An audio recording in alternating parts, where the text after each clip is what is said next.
Hello everyone.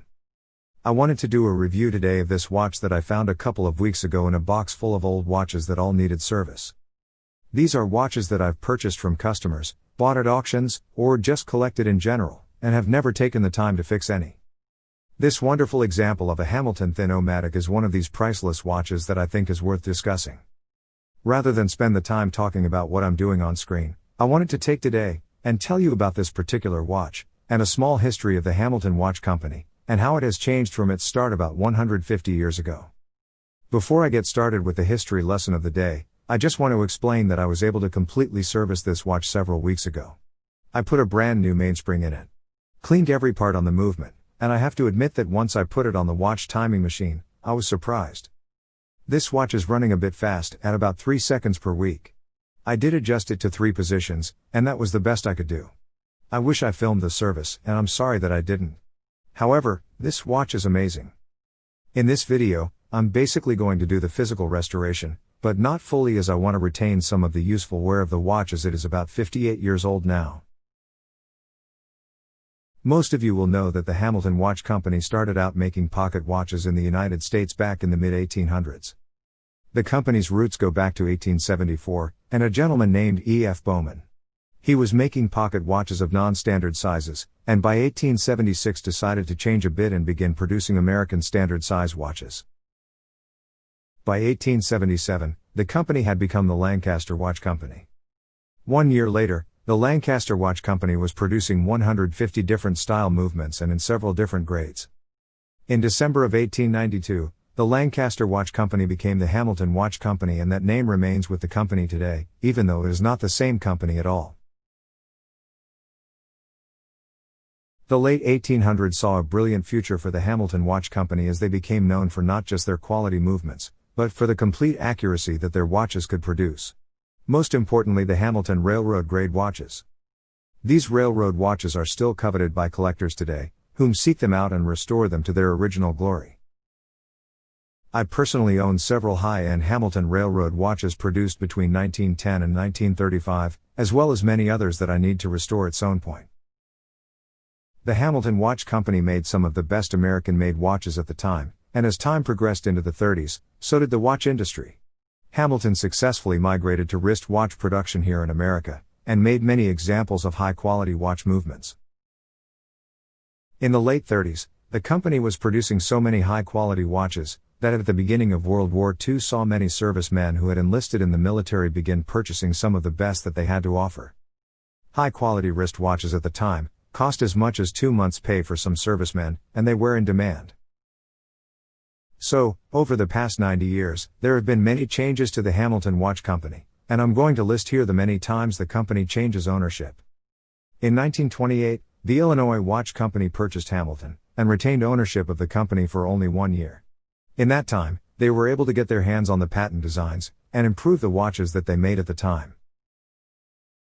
In 1929, the company changed hands again, becoming the Hamilton-Sangamo Corporation. This lasted until the late 50s. After World War II, many of the manufacturing companies in America had begun selling off tooling equipment to companies in Europe. This was an effort to rebuild and restructure the European economy after the devastating effects of the war. Hamilton was no different.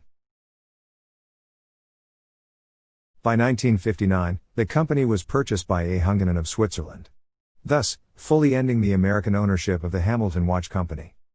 In 1961, again, the company was sold to the Standard Time Corporation. Standard Time, like all others who had owned the company, retained the original name for its division of the firm. In 1966, the company was purchased by Buren Watch of Switzerland. Hamilton was sold again, in 1967, to Sempe Clock Company. By 1974, the Hamilton Watch Company became a division of HMW Industries, and in 1976 became the Hamilton Watch Company once again, as a division of SSIH of Switzerland. Now, the company has licensed the name to be used for many different time products, but the Hamilton Watch Company of today is far from what it was at its inception. This is just a short history of the company, and the same is true for many of the American watchmaking companies that were established prior to World War II. Now, let's look at this version of the Thin-o-matic from Hamilton. This watch was produced in 1962. This would have been manufactured by the Buren Watch Company at the time, and was based on another Swiss watch, not from the original designs of the American Hamilton. As you can see, the 663 movement was produced from 1959 to 1963. Give or take a year or so. The watch is an automatic, meaning that it winds the mainspring as you wear it. The difference here, as found in some version of watches produced even by Tag at the time, contained a micro disc for winding.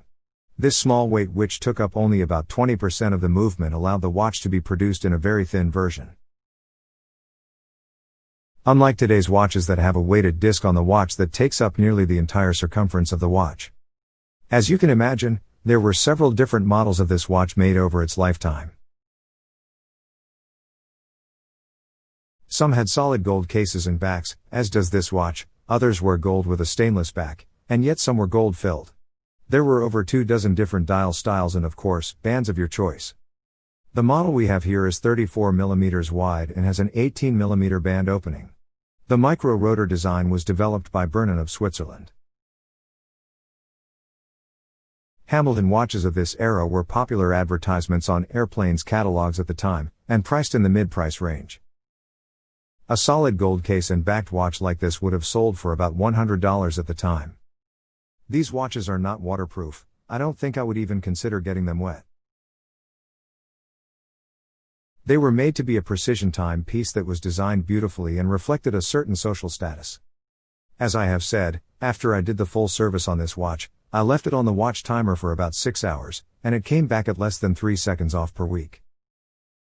That is a statement for its quality and durability. This watch came with a plastic bubble crystal, and they are still easy and inexpensive to replace. The maintenance of these watches is simple. Like any automatic or mechanical watch, just make sure it is worn, or that you take the time to wind it at least once a month to keep it well lubricated inside so parts do not seize.